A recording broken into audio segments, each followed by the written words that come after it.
अल्हम्दुलिल्लाह नहमदुहु व नस्तईनुहु व नस्तगफिरुहु व नुमिनु बिही व नतवक्कलु अलैहि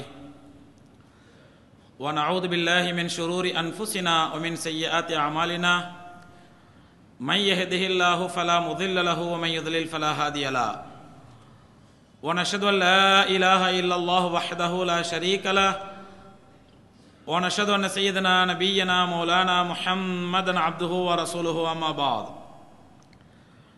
फ़क़द क़ाल अल्लाहु तआला फ़िल क़ुरआनिल अज़ीम वल फ़ुरक़ानिल मजीद फ़अऊज़ु बिल्लाहि मिनश शैतानिर रजीम बिस्मिल्लाहिर रहमानिर रहीम इन्नल लज़ीना क़ालू रब्बुनल्लाहु सुम्मा इस्तक़ामू ततनज़्ज़लु अलैहिमुल मलाइका अल्ला तख़ाफ़ू व ला तहज़नू व अबशिरू बिल जन्नति अल्लती कुन्तुम तुअदून सदक़ल्लाहुल अज़ीम व क़ाल नबियुना अलैहिस्सलातु वस्सलाम मन सल्ला सलातना वस्तक़बल क़िबलतना व अकल ज़बीहतना फ़ज़ालिकल मुस्लिमुल लज़ी लहू ज़िम्मतुल्लाहि व ज़िम्मतु रसूलिही व फ़ी रिवायतिन क़ाल फ़हिसाबुहुम अलल्लाह औ कमा क़ाल अलैहिस्सलातु वस्सलाम. கண்ணியத்திற்கும் மரியாதைக்கும் உரிய சகோதரர்களே, பெரியோர்களே, தாய்மார்களே, அளவிலா கருணையும் நிகரிலா கிருபையும் கொண்ட எல்லாம் வல்ல அல்லாஹ் ரப்புல் ஆலமீன் தன்னுடைய அளப்பெரும் மாபெரும் கிருபையாக மாபெரும் அருளாக தீனுல் இஸ்லாத்தை நமக்கு வழங்கி இந்த தீனுல் இஸ்லாத்தின்படி வாழ்வதும் தீனுல் இஸ்லாத்தின்பால் மக்களை அழைப்பதும் அல்லாஹ்வை நிராகரிக்கக்கூடிய அல்லாஹ்வை மறுத்து காஃபிராக இருக்கக்கூடிய மக்களை எல்லாம் அல்லாஹ்வின்பால் அழைத்து நேர்வழியின்பால் அழைத்து அவர்களுக்கு சொர்க்கத்திற்கு தகுதியான மக்களாக அவர்களை ஆக்க வேண்டும் என்ற உன்னத குறிக்கோளோடு அல்லாஹ் ரப்புல் ஆலமீன் எம்பெருமானா ஸல்லல்லாஹு அலைஹி வஸல்லம் அவருடைய உம்மத்தினராகிய நம்மை இந்த உலகத்திற்கு ஆக்கி வைத்தான்.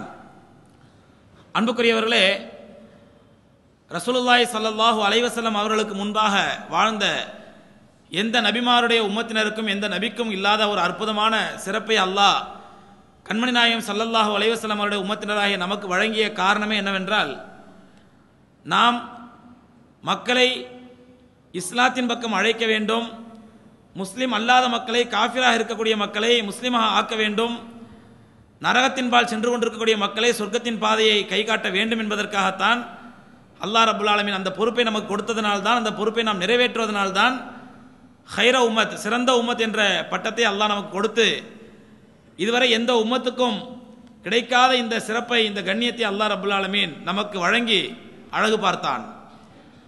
ஆனால் சமீப காலத்தில் நம்முடைய நடைமுறைகள், நம்முடைய செயல்பாடுகள் எப்படி ஆகிவிட்டன என்றால், எந்த பெருமானா ஸல்லல்லாஹு அலைஹி வஸல்லம் அவர்கள் காஃபிர்களை எல்லாம் முஸ்லிம்களாக ஆக்குவதற்காக அனுப்பப்பட்டார்களோ, இறை மறுப்பாளர்களை எல்லாம் இறை நம்பிக்கையாளர்களாக ஆக்குவதற்காக அனுப்பப்பட்டார்களோ, நரகத்தின் விளிம்பில் நின்று கொண்டிருக்கக்கூடிய மக்களை எல்லாம் கையை பிடித்து இழுத்து அவர்களை சொர்க்கவாதிகளாக, சொர்க்கத்திற்கு தகுதியானவர்களாக ஆக்குவதற்காக அனுப்பப்பட்டார்களோ, அந்த பெருமானா ஸல்லல்லாஹு அலைஹி வஸல்லமுடைய உம்மத்தினராக இருக்கக்கூடிய நாம் இன்று நம்மில் சிலர் அல்லாஹ்வை ஏற்றுக்கொண்ட மக்களை எல்லாம், சொர்க்கவாதிகளான மக்களை எல்லாம், லா இலாஹா இல்லல்லாஹ் முஹம்மது ரசூலுல்லாஹ் என்ற கலிமா சொன்ன மக்களை எல்லாம் சின்ன சின்ன காரணங்களுக்காக, அற்ப அற்ப காரணங்களுக்காக காஃபிர் ஃபத்வா கொடுத்து இவர் காஃபிர் அவர் காஃபிர் என்று இஸ்லாத்தை விட்டு வெளியே தள்ளக்கூடிய ஒரு நிலையை நாம் பார்க்கின்றோம். அன்புக்குரியவர்களே, அல்லாஹ் ரப்புல் ஆலமீன் பெருமானா ஸல்லல்லாஹு அலைஹி வஸல்லத்தை அனுப்பியது காஃபிர்களை எல்லாம் முஸ்லிம்களாக ஆக்குவதற்காக, இறை மறுப்பாளர்களை எல்லாம் இறை நம்பிக்கையாளர்களாக ஆக்குவதற்காக. ஆனால் இன்று நம்மில் என்ன நடந்து கொண்டிருக்கிறது என்றால், அல்லாஹ்வை ஏற்றுக்கொண்ட முஸ்லிம்களை எல்லாம் சின்ன சின்ன காரணங்களுக்காக, அல்லது இவர் ஏதாவது ஒரு கொள்கையை சொல்லி அந்த கொள்கையை ஏற்றுக்கொள்ளாத காரணத்திற்காக, என்னுடைய கொள்கையை ஏற்றுக்கொள்ளாதவர்களாம் காஃபிர்கள், அல்லது இந்த கருத்தை ஏற்றுக்கொள்ளாதவர்களாம் காஃபிர்கள், அல்லது இந்த சொல்லை நம்பாதவர்களாம் காஃபிர்கள் என்று இஸ்லாத்தை ஏற்றுக்கொண்டவர்கள் எல்லாம், முஸ்லிம்களை எல்லாம் காஃபிர்களாகக்கூடிய பெருமானா ஸல்லல்லாஹு அலைஹி வஸல்லம் செய்த காரியத்திற்கு நேர் எதிர்மறையான காரியத்தை செய்யக்கூடிய நிலையை நாம் பார்க்கின்றோம். சில இடங்களிலே இங்கே குஃபுர் ஃபத்வா மொத்தமாகவும் சில்லறையாகவும் கிடைக்கும் என்று போர்டு போடாத குறையாக எடுத்ததற்கெல்லாம் காஃபிர், யாரை எடுத்தாலும் காஃபிர். தன்னுடைய கருத்தை ஒருத்தர் மறுத்தால் உடனே காஃபிர், தன்னுடைய கருத்தை ஒருத்தர் ஏற்றுக்கொள்ளவில்லை என்றால் உடனே காஃபிர். இப்படிப்பட்ட குஃபுர் ஃபத்வாவை எம்பெருமானார் ரசூலை கரீம் ஸல்லல்லாஹு அலைஹி வஸல்லம் அவர்கள் சொல்லித் தரவில்லை, அல்லாஹ் ரப்புல் ஆலமீனை சொல்லித் தரவில்லை. முதலில் எப்பொழுது அல்லாஹ் ரப்பல் ஆலமீன் இப்படிப்பட்ட ஒரு குஃப்ர் ஃபத்வாவை சொல்லித் தரவில்லையோ, எடுத்ததுக்கெல்லாம் காஃபிர் ஃபத்வா கொடுக்கக்கூடிய ஒரு நிலையை சொல்லித் தரவில்லையோ, அல்லாஹ்வுடைய தூதர் ஸல்லல்லாஹு அலைஹி வஸல்லம் அவர்களும் நிச்சயமாக இதை சொல்லித் தரவில்லை என்பதுதான் உண்மை. இதற்கு மாற்றமாக இன்று சமீப காலத்திலே முஸ்லிம்களை எல்லாம் எடுத்ததுக்கெல்லாம் இவர் காஃபிர் அவர் காஃபிர் என்று காஃபிர் ஃபத்வா கொடுக்கக்கூடிய குஃப்ர் ஃபத்வா கொடுக்கக்கூடிய ஒரு மோசமான நிலைமையை இன்று நாம் முஸ்லிம்கள் மத்தியிலே பார்த்துக் கொண்டிருக்கின்றோம். அன்புக்குரியவர்களே, இந்த குஃப்ர் ஃபத்வாவை பொறுத்தவரையிலே அல்ஹம்துலில்லாஹ் இந்தியாவிலே, அதுவும் இந்தியா பாகிஸ்தான் வாழக்கூடிய முஸ்லிம்களிலேயே குறிப்பாக தமிழக முஸ்லிம்களுக்கிடையே மட்டும்தான் இந்த குஃப்ர் ஃபத்வா என்பது அதிகமாக பிரச்சாரம் செய்யப்படவில்லை, அதிகமாக யாருக்கும் ஃபத்வா வழங்கப்படவில்லை. இதே நம்முடைய அருகிலுள்ள மாநிலமான பெங்களூரில் எடுத்துக்கொண்டாலும் சரி, அல்லது கேரளாவில் எடுத்துக்கொண்டாலும் சரி, அல்லது வட இந்தியாக்கள் எடுத்துக்கொண்டாலும் சரி, அல்லது பாகிஸ்தான் முஸ்லீம்களுக்கு மத்தியிலே சொல்ல வேண்டியதே இல்லை. அவ்வளவு மோசமாக ஒவ்வொரு கருத்து வேறுபாடுகளுடையவர்கள் எல்லாம் ஒருத்தர் மற்றவரை நீ காஃபிர் நான் காஃபிர் என்று குஃப்ர் ஃபத்வா கொடுக்கக்கூடிய மோசமான நிலையை பார்க்கின்றோம். குறிப்பாக நமக்கு தமிழகத்திற்கு அருகிலே இருக்கக்கூடிய கேரள மாநிலத்திலே இந்த குஃப்ர் ஃபத்வா மிக மிக பிரபலமானது. நான் ஆரம்பத்தில் சொன்னதை போன்று ஒவ்வொரு அறிஞரோ அல்லது ஒவ்வொரு கருத்துடையவரோ அல்லது ஒவ்வொரு ஜமாத்தை சார்ந்தவர்களோ ஒவ்வொரு இயக்கத்தை சார்ந்தவர்களோ தங்களுடைய இயக்க அலுவலகத்திலே போர்டு மாட்டாத குறை, இங்கே குஃப்ர் ஃபத்வா மொத்தமாகவும் சில்லறையாகவும் கிடைக்கும் என்று போர்டு மட்டும்தான் மாட்டவில்லை. அந்த அளவுக்கு ஒரு இயக்கத்துக்காரர்கள் மற்ற இயக்கத்துக்காரர்களை, ஒரு ஜமாத்துக்காரர்கள் மற்ற ஜமாத்துக்காரர்களை, ஒரு அமைப்புக்காரர்கள் மற்ற அமைப்புக்காரர்களை, ஒரு கருத்து சார்ந்தோர் மற்ற கருத்து உடையவர்களை காஃபிர் நீ காஃபிர் நான் காஃபிர் என்று மோசமாக குஃப்ர் ஃபத்வா கொடுக்கக்கூடிய ஒரு மோசமான நிலைமையை அல்ஹம்துலில்லாஹ் நம்முடைய தமிழகத்தை தவிர மற்ற இந்தியாவினுடைய பல மாநிலங்களிலும் பார்க்கலாம், குறிப்பாக பாகிஸ்தானிலும் பார்க்கலாம். இந்த நிலை எப்படி உருவானது? இது ஏன் உருவானது? சரி, நம்முடைய மாநிலத்தில் இல்லாத ஒரு விஷயத்தை பற்றி நாம் ஏன் பேச வேண்டும் என்பதை நான் உங்களுக்கு கடைசியில் சொல்கின்றேன். இந்த நிலைமை எப்படி உருவானது என்று பார்க்கும்போது சகோதரர், இந்தியாவிலே இந்த குஃப்ர் ஃபத்வா தன்னுடைய கருத்தை ஏற்றுக்கொள்ளாதவனை இவன் காஃபிர் என்று ஃபத்வா கொடுக்கக்கூடிய இந்த குஃப்ர் ஃபத்வா இந்தியாவிலே முதலாவதாக ஆரம்பமானது எங்கிருந்தது என்றால் பஞ்சாப் மாநிலத்தில் உள்ள காதியான் என்ற பிரதேசத்தில் தான் முதலில் ஆரம்பமானது. காதியானில் மிர்சா குலாம் அகமது காதியானி என்பவன் எப்பொழுது தன்னை நபி என்று வாதிட ஆரம்பித்தானோ அவனை யார் நபி என்று ஏற்றுக்கொள்ளவில்லையோ அவர்களெல்லாம் முதலில் காஃபிர் என்று சொல்ல ஆரம்பித்தான். என்னை ஏற்றுக்கொள்ளாதவரெல்லாம் காஃபிர்கள், இன்னும் சொல்ல போனால் ஒரு படி மேலே போய் என்னை ஏற்றுக்கொள்ளாதவரெல்லாம் ஹராத்தில் பிறந்தவர்கள் என்று சொன்னான். என்னுடைய ஜோ லோக் முझे मेरी राय को नहीं मानते हैं वो हराम के औलाद हैं, இப்படியே சொன்னான் அவனுடைய புத்தகத்திலே, அவனுடைய நூலிலே ரூஹானி ஹஸாயின் என்ற புத்தகத்திலே. என்னுடைய கருத்தை யார் ஏற்றுக்கொள்ளவில்லை, என்னை யார் நபி என்று ஏற்றுக்கொள்ளவில்லையோ அவர்களெல்லாம் ஹராத்தில் பிறந்தவர்கள் என்று சொன்னான். என்னுடைய கருத்தை யார் ஏற்றுக்கொள்ளவில்லையோ அவர்களெல்லாம் காஃபிர்கள் என்றும் சொன்னான். இவன் தான் முதலில் தன்னுடைய கருத்தை ஏற்றுக்கொள்ளாதவர்களை காஃபிர் என்று சொல்லக்கூடிய இந்த கலாச்சாரத்தை இந்தியாவில் முதலில் ஆரம்பித்து வைத்தான். அதற்கு பிறகு அவனோட நெருக்கமான தொடர்புள்ள அவனுடைய குடும்பத்தாருடைய மாணவனான அகமது ரஸா கான் பரேலவி என்பவர், அவரும் தன்னுடைய கருத்துக்களை ஏற்றுக்கொள்ளாதவர்கள் எல்லாம் காஃபிர் என்று ஃபத்வா கொடுக்க ஆரம்பித்தார். இந்த அகமது ரஸா கான் பரேலவி யார் என்றால் இவர் தான் பரேலவி கொள்கை இந்தியாவில் உருவாக்கியவர். பரேலவி கொள்கை என்பது தர்காக்களை வணங்கலாம், பிதாத்துகளை செய்யலாம், கண்டவரத்தில் கையேந்தலாம், அவுலியாக்களத்தில் கையேந்தலாம், சஜ்தா செய்யலாம், அல்லாஹ்வுக்குரிய அனைத்து தன்மைகளும் கபராளிகளுக்கும் இருக்கிறது, அவுலியாக்களுக்கும் இருக்கிறது என்ற இந்த அத்வைத கொள்கையை, முழுக்க முழுக்க குஃப்ரியத்தான இந்த கொள்கையை, அல்லாஹ்வுக்கு எதிரான கொள்கையை இந்தியாவிலே அறிமுகப்படுத்திய இந்த அகமது ரஸா கான் பரேலவி இவர்தான் முதலில் எப்படி சொல்ல ஆரம்பித்தார். அவருக்கு அடுத்தபடியாக மிர்சா குலாம் அகமது காதியானிக்கு அடுத்தபடியாக அவருடைய குடும்பத்தாரின் மாணவரான இந்த அகமது ரஸா கான் பரேலவி இவரும் ஃபத்வா கொடுக்க ஆரம்பித்தார். யார் யார் காஃபிர்கள், தன்னுடைய கருத்தை ஏற்றுக்கொள்ளாதவர்கள், யார் அவுலியாக்களுக்கு கேட்கும் சக்தி இல்லை என்று சொல்கிறாரோ அவர் காஃபிர், யார் அவுலியாக்களுக்கு நம்முடைய தேவை நிறைவேற்றக்கூடிய சக்தி இல்லை என்று சொல்கிறாரோ இவரும் காஃபிர் என்று அவருக்கு அடுத்தபடியாக குஃப்ர் ஃபத்வா கொடுக்க ஆரம்பித்தார். இவருடைய குஃப்ர் ஃபத்வா ரொம்ப பிரபலமானது. எப்படி தெரியுமா? இவர் ஃபத்வா கொடுக்கும் பொழுது, குஃப்ர் ஃபத்வா கொடுக்கும் பொழுது, அதாவது இவர்களுடைய கொள்கை, இந்த பரேலவி கொள்கையை முதலாக இந்தியாவில் எதிர்த்தவர்கள் தேவபந்திகள். இந்த மாதிரி குஃப்ரியத்தான கொள்கையை முதலாக இந்தியாவில் எதிர்த்தவர்கள் தேவபந்திகள். அல்லாஹ்வுக்குரிய தன்மையை, அல்லாஹ்வுக்குரிய அந்தஸ்தை வேறு யாருக்கும் கொடுக்கக்கூடாது, அவுலியாக்களுக்கு கொடுக்கக்கூடாது, கபர்களுக்கு கொடுக்கக்கூடாது என்ற கொள்கையை முதல்ல இந்தியாவிலே இந்த அத்வைத கொள்கைக்கு முதல் எதிரியாக விளங்கியவர்கள் தேவபந்திகள். ஆகவே அந்த தேவபந்திகளை எல்லாம் முதலில் காஃபிர் என்று ஃபத்வா கொடுத்தார். கொடுத்துவிட்டு தேவபந்திகள் மட்டும் காஃபிர் அல்ல, என்னங்க இப்படி தேவபந்திலாம் போய் காஃபிர் சொல்றீங்க நியாயமா என்று யாராவது சந்தேகப்பட்டால் அவரும் காஃபிரு.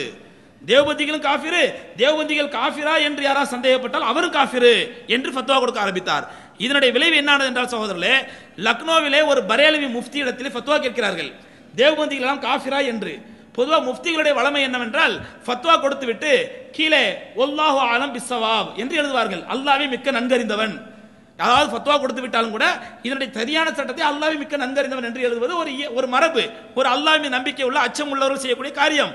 அந்த அடிப்படையில் அந்த லக்னோவில் உள்ள ஒரு முஃப்தி பரேலவி முஃப்தி இடத்திலே தேவபந்திகள் காஃபிர்களா என்று கேட்டவுடன் அவர் ஃபத்வா கொடுக்கிறார். தேவபந்திகள் எல்லாம் காஃபிர்கள் தான், அதில் சந்தேகமே இல்லை.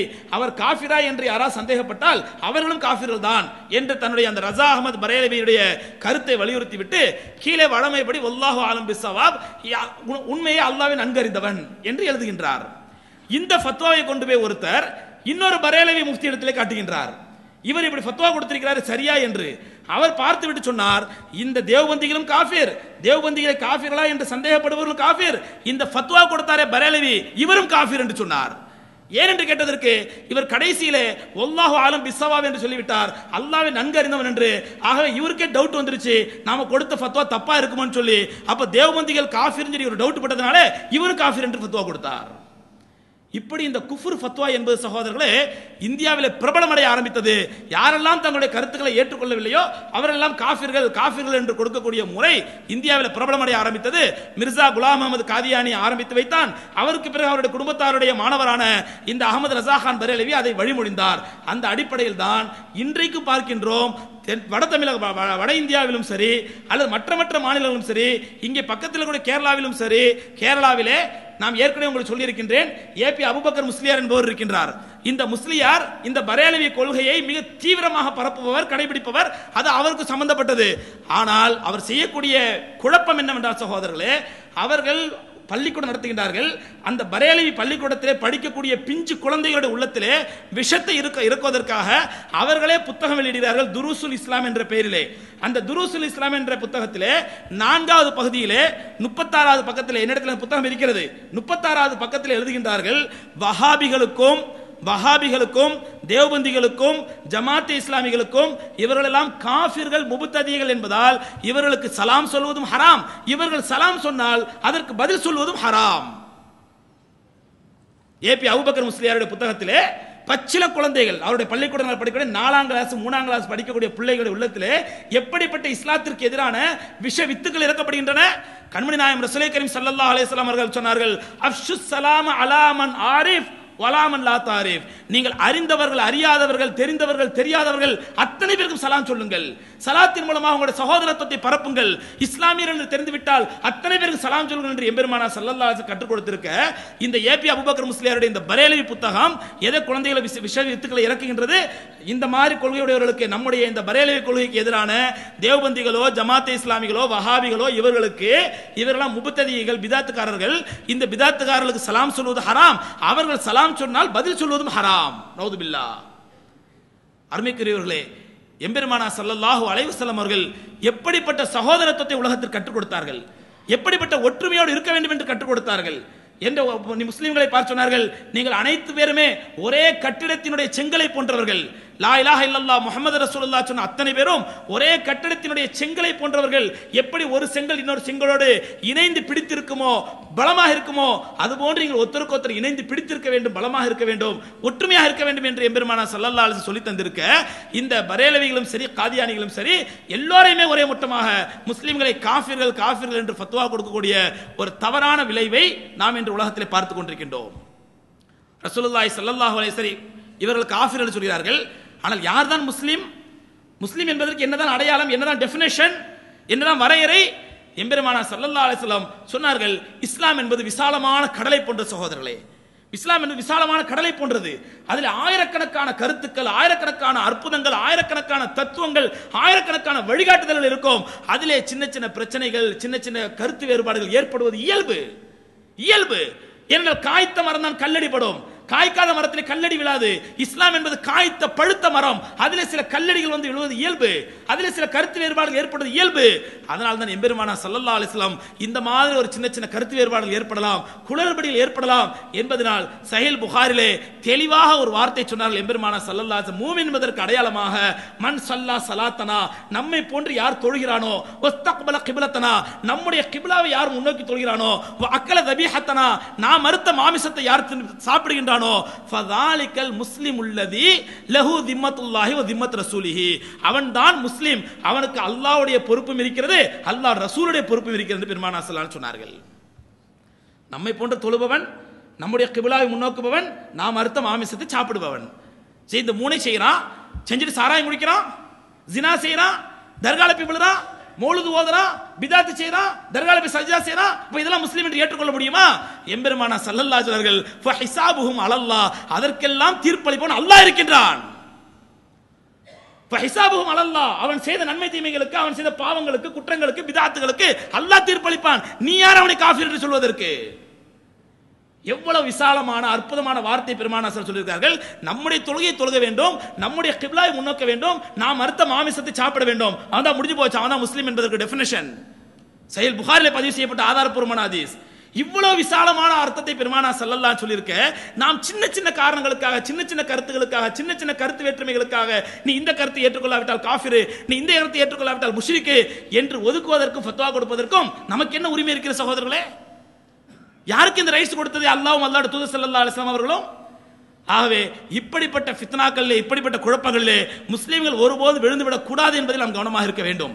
இந்த பரேலவி கொள்கையை சார்ந்தவர்கள், இந்த பிதாத்துக்காரர்கள் எப்படிப்பட்ட மக்களை, அப்பாவி மக்களை குழப்புகிறார் என்றால், அல்லாஹ் ரப்பல் ஆலமீன் சொல்றான் குர்ஆனிலே, இய்யாக நஅபுது வ இய்யாக நஸ்தஈன், யா அல்லாஹ் உன்னையே வணங்குகின்றோம், உன்னிடத்திலே உதவி தேடுகின்றோம்.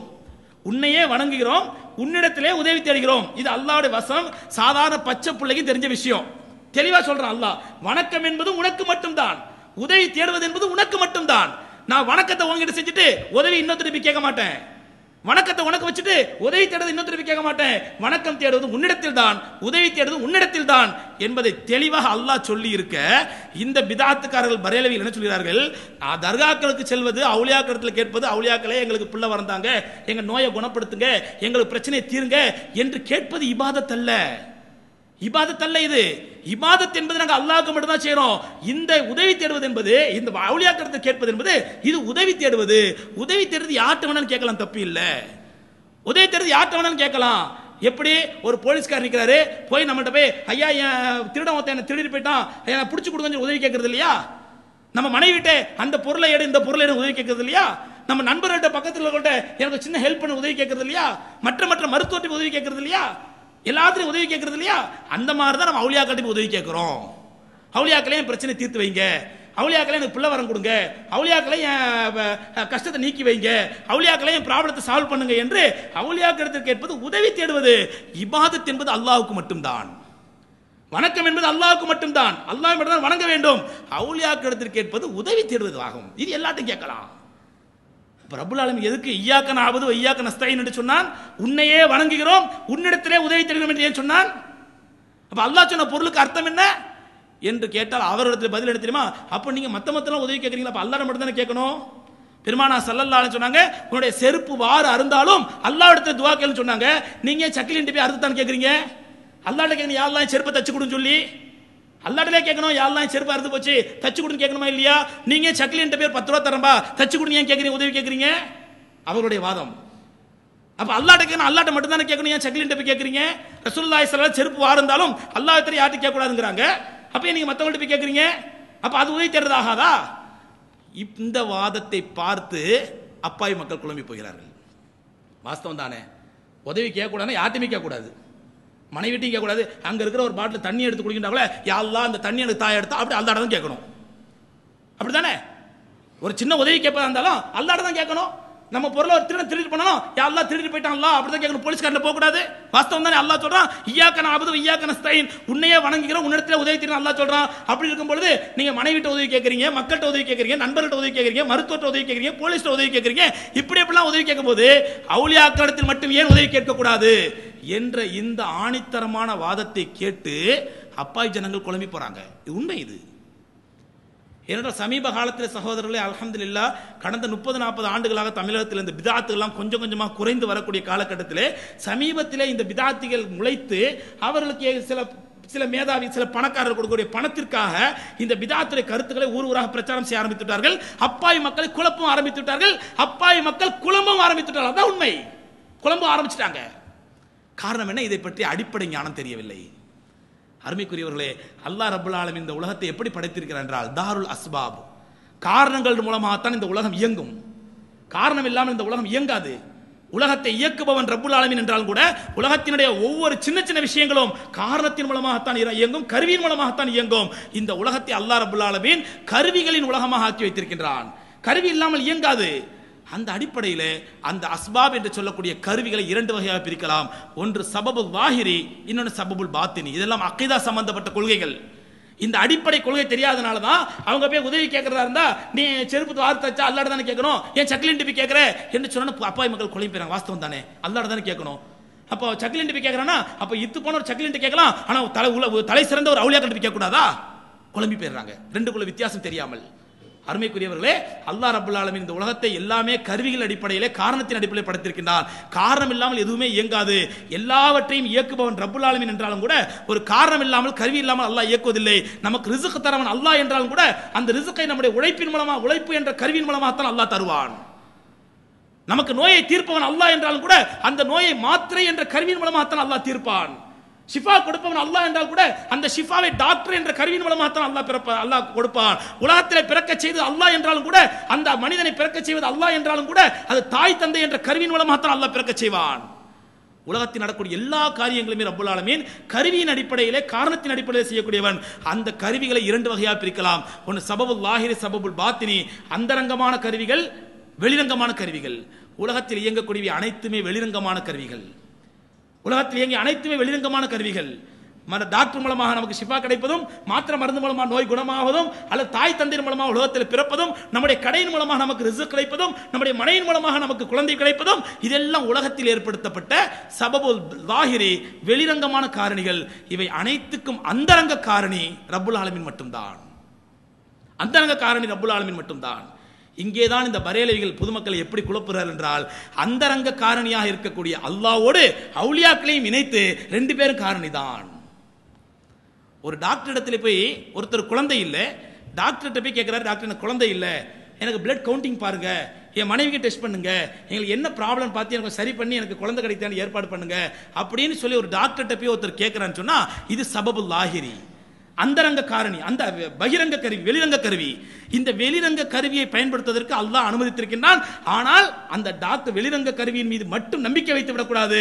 அந்தரங்க கருவியான அல்லாஹ்விடத்தில் துஆ செய்வன் எப்படி, அல்லாஹ் ரப்பல் ஆலமீனே, நான் என்னால முடிஞ்ச வெளிரங்க கருவியை ஏற்பாடு செஞ்சுட்டேன் அல்லாஹ், நான் என் மனைவியோடு வீடு கூடி விட்டேன், அதனால் குழந்தை பிறக்கல, டாக்டர் போயிருக்கிறேன், மருந்து தர்றாங்க, மாத்திரை தர்றாங்க, டெஸ்ட் எடுக்கிறாங்க, எல்லாத்தையும் பயன்படுத்தினேன் அல்லாஹ், அனைத்தும் இருந்தாலும் குழந்தை தருவோம் நீ மட்டும்தான் ரப்பல் ஆலமீனே. இதுதான் ஒரு ஈமானுடைய அடையாளம். இதுதான் ஈமானுடைய அடையாளம்.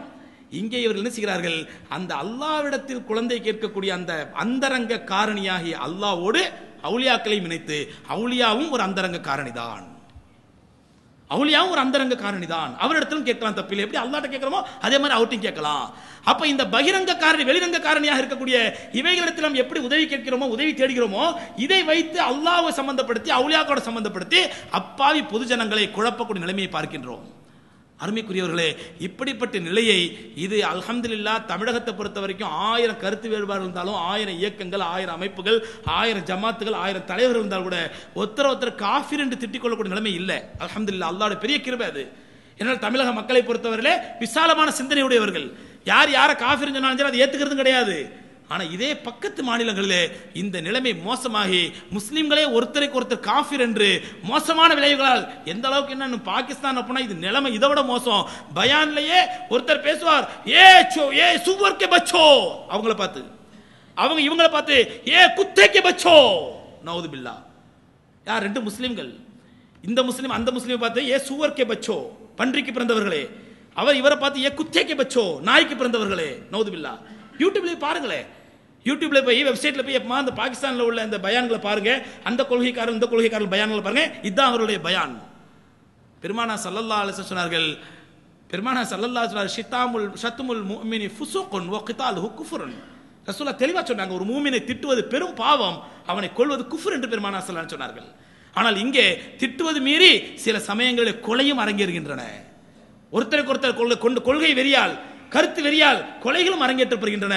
இந்த நிலைமையை சகோதரர்களே, எப்படி ஒரு கேரளாவில் நிலைமை இருக்கிறதோ அதே போன்ற நிலைமையை தமிழகத்திலும் உருவாகிவிட வேண்டும், தமிழகத்தில் உருவாக்கிவிட வேண்டும் என்று இந்த ஏபி அபூபக்கர் முஸ்லியார் போன்ற சக்திகள் தீவிரமாக செயல்பட்டுக் கொண்டிருக்கிறார்கள். அதைத்தான் உங்களுக்கு சொல்ல வருகின்றேன். நம்ம நாட்டில் அந்த பிரச்சனை இல்லையா ஹஸ்ரத்? தமிழகத்தில் இந்த முஸ்லீமத்தில் பிரச்சனை இல்லையே? எந்த கருத்து யாரா இருந்தாலும் அல்ஹம்துலில்லாஹ் ஒருத்தர் சலாம் சொல்லிக்கிறோம், ஒருத்தர் முஹப்பத்தா இருந்துக்கிறோம், அன்பா இருந்துக்கிறோம். நீ அந்த கருத்து வேறு, இந்த கருத்து, உன்னுடைய கொள்கை அது, என்னுடைய கொள்கை இது, உன்னுடைய ஜமாத் அது, என்னுடைய ஜமாத் இது என்றாலும் கூட அல்ஹம்துலில்லாஹ் ஒருத்தர் சந்திக்கும் பொழுது சலாம் சொல்கிறோம், முசாஃபா செய்கிறோம், அன்பாக இருக்கின்றோமே. ஒரு சில பேரை தவிர விதிவிலக்கு. நமக்கே இதை சொல்ல வேண்டும் என்று சொன்ன சகோதரர்களே, இப்படிப்பட்ட ஒரு மோசமான குஃபுர் ஃபத்வா கொடுக்கக்கூடிய நிலையை தமிழகத்திலும் உருவாக்கிவிட வேண்டும் என்று தீவிர முயற்சிகள் நடைபெற்றுக் கொண்டிருக்கின்றன. தீவிர முயற்சிகள். இது பாமர முஸ்லீம்களுக்கு வேணாலும் தெரியாமல் இருக்கலாம். நீங்க நம்ம உண்டு, நம்ம வியாபாரம் உண்டு, தொழுகை உண்டு, பள்ளியாசல் உண்டு, நமக்கு எதுக்கு வம்பு அப்படின்னு இருக்கலாம், தெரியாமல் இருக்கலாம். ஆனால் எங்களை போன்ற பொது வாழ்க்கையில் ஈடுபடக்கூடியவர்களை பார்க்கின்றோம். இதற்கான பெரிய சூழ்ச்சிகள் அரங்கேற்றப்படுகின்றன. தமிழகத்தில் முக்கியமான மதரசாக்களை கைப்பற்றப்படுகின்றன. கைப்பற்றி அவருடைய கொள்கையை அங்கே நிலைநாட்டி அதன் மூலமாக இங்கும் ஒருத்தருக்கு ஒருத்தர் காஃபிர் ஃபத்வா கொடுக்கக்கூடிய நிலைமையை உருவாக்க வேண்டும் என்று ஒரு மிகப்பெரிய தீவிரமான முயற்சி நடைபெற்றுக் கொண்டிருக்கிறது என்பதை நாம் மறந்துவிடக்கூடாது. அப்படிப்பட்ட ஒரு மோசமான நிலைக்கு நாம் யாரும் எந்த இடத்திலும் பலியாகி விடக்கூடாது. அதான் அடிக்கடி சொல்வதுண்டு. ஒருவர் தர்காவுக்கு போகிறார், தர்காவில் சஜிதாவை செய்கின்றார், தர்காவில் ஃபாத்தியா ஓதுகின்றார், உருஸில் கலந்து கொள்கிறார். அவரையும் நம்முடைய முஸ்லிம் சகோதரா நினைத்து அவருக்கும் அறிவுறுத்த வேண்டியது, தாவா செய்ய வேண்டியது நம்முடைய கடமையை தவிர அவரை காஃபிர் என்று ஃபத்வா கொடுத்து இஸ்லாத்தை விட்டு வெளியே தள்ளுவதற்கு எந்த கொம்பனுக்கும் அதிகாரம் கிடையாது. அறியாமல் தவறு செய்கிறார். நம்முடைய சகோதரர் அவர், நம்முடைய முஸ்லிம் சகோதரர். அவருக்கு தாவா செய்ய வேண்டியது, எடுத்து சொல்ல வேண்டியது, புத்திமை சொல்ல நம்முடைய கடமையை தவிர அவரை காஃபிர் என்று ஃபத்வா கொடுப்பதற்கோ முஷ்ரிக் என்று முத்திரை குத்துவதற்கோ நமக்கு எந்த விதத்திலும் அருகதை கிடையாது. சரிங்க, நீங்க சொல்றதெல்லாம் கரெக்ட் தான். இதே மாதிரி அப்ப பிதாத்து செய்யறவங்க, அநியாயம் செய்யறவங்க, தர்காக்கள்ல உள்ளவங்கள பூரா அவுலியாக்களை பூரா அல்லாஹ்வுக்கு இணை வைக்கிறவங்க, இவங்களை எப்படிங்க முஷ்ரிக்னு சொல்ல முடியும்? இவங்க காஃபிர் தானே, முஷ்ரிக் தானே, இவங்க எப்படி முஸ்லீம்னு சொல்ல முடியும்? இவங்க முஸ்லிக் தான், அல்லாஹ்வுக்கு இணை வைத்து விட்டார்கள், அவங்க பின்னாடி எப்படி சொல்ல முடியும்? எப்படி முஸ்லீம் ஏத்துக்கிறீங்க? இதை கருத்தை வைத்து இன்னும் சில கூட்டத்தினர் உருவானார்கள் நமக்கு மத்தியிலே. எப்படி என்றால், எடுத்தவெல்லாம் முஷ்ரிக், இதை செஞ்சு அவன் காஃபிர் ஃபத்வா கொடுக்க ஆரம்பிச்சாரு. நம்மள சில பேர் முஷ்ரிக்னு ஃபத்வா கொடுக்க ஆரம்பிச்சாங்க. தர்காக்கு போறியா முஷ்ரிக், தர்கா பக்கத்துல பள்ளிவாசல் இருக்கிறியா முஷ்ரிக், மக்கா பள்ள தொழுறியா முஷ்ரிக், கூட்டு துவா ஓதுறியா முஷ்ரிக், எதுக்கு எடுத்தாலும் முஷ்ரிக் முஷ்ரிக். உன் பின்னாடி தொழக்கூடாது, அதனால தனிப்பள்ளி கட்டிட்டு போயிடலாம். எந்த பள்ளியிலும் தொழக்கூடாது, தனிப்பள்ளி கட்டிட்டு போயிடலாம்.